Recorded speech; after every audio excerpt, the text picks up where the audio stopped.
반갑습니다. 오늘 본문에서는 하나님께서 이스라엘에 행하신 두 가지 일을 소개합니다. 첫째는 애굽의 압제에서 구원받은 출애굽 사건이고, 두 번째는 시내산에서 하나님께서 자신을 나타내시며 율법을 주신 사건입니다. 네가 있기 전 하나님이 사람을 세상에 창조하신 날부터 지금까지 지나간 날을 상고하여 보라. 하늘 이 끝에서 저 끝까지 이런 큰 일이 있었느냐? 이런 일을 들은 적이 있었느냐? 어떤 국민이 불 가운데에서 말씀하시는 하나님의 음성을 너처럼 듣고 생존하였느냐? 시내산에서의 하나님의 임재 사건인 것이죠. 하나님의 현현 사건이었습니다. 어떤 신이 와서 시험과 이적과 기사와 전쟁과 강한 손과 편팔과 크게 두려운 일로 한 민족을 다른 민족에게서 인도하여 낸 일이 있느냐? 출애굽 사건을 말하고 있는 것이죠. 이는 다 너희의 하나님 여호와께서 애굽에서 너희를 위하여 너희의 목전에서 행하신 일이라. 애굽에서의 10가지 재앙을 두고 말씀하는 것이죠. 현재 모압 평지에 있습니다. 출애굽한 지 40년이 된 시기였습니다. 지난 과거를 돌아봅니다. 시내산에서 율법을 받은 사건입니다. 또한 애굽에서의 출애굽하게 된 과정 속에서 10가지 재앙, 이스라엘 입장에서는 10가지의 기적을 경험했던 것이죠. 이러한 출애굽 사건과 시내산 사건의 목적이 무엇입니까? 이것을 네게 나타내시면 여호와는 하나님이시요 그 외에는 다른 신이 없음을 네게 알게 하려 하심이니라.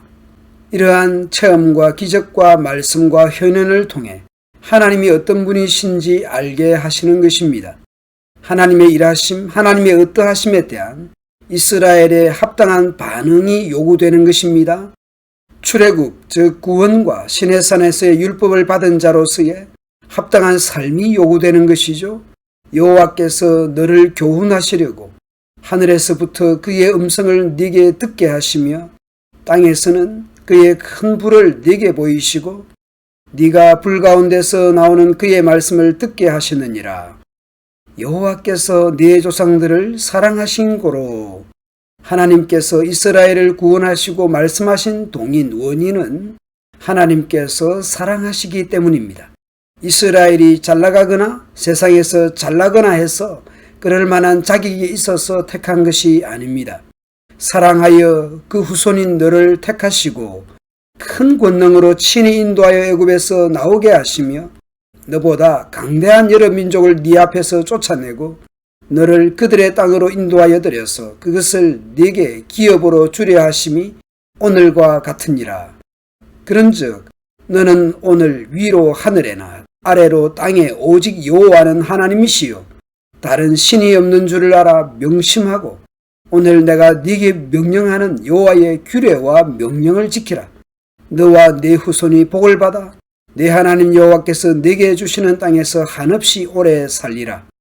훗날 요단강을 기준으로 이 편과 저편에 각각 세 성읍을 구별하여 도피성으로 지정합니다.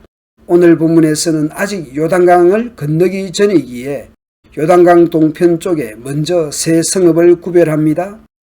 도피성은 과거에 원한이 없이 부지 중에 살인한 자가 그것으로 도피하게 하기 위함이며 그 중 한 성읍으로 도피한 자가 그의 생명을 보존하게 하기 위함이라. 하나는 광야 평원에 있는 베셀이라 르우벤 지파를 위한 것이요 하나는 길르앗 라못이라 갓 지파를 위한 것이요 하나는 바산 골란이라 므낫세 지파를 위한 것이었더라. 하나님께서 사랑하셔서 이스라엘을 택하셨다고 말씀합니다. 그리고 사랑하셔서 애굽의 압제 아래서 구원하시고 시내산에서 말씀을 주셨습니다. 나아가 하나님께서 구원하신 목적과 말씀을 주신 목적이 하나님의 백성답게 살도록 하기 위해서입니다. 하나님의 구원을 받은 자가 어떻게 살아야 할지, 하나님의 백성은 어떻게 살아가야 할지 말씀하시는 것이죠. 신약에 우리는 어떻습니까? 에베소서 1장을 보면 하나님은 세상을 창조하시기 전에 그리스도 안에서 우리를 선택하셨습니다. 사랑하셨기 때문에 선택하셨습니다.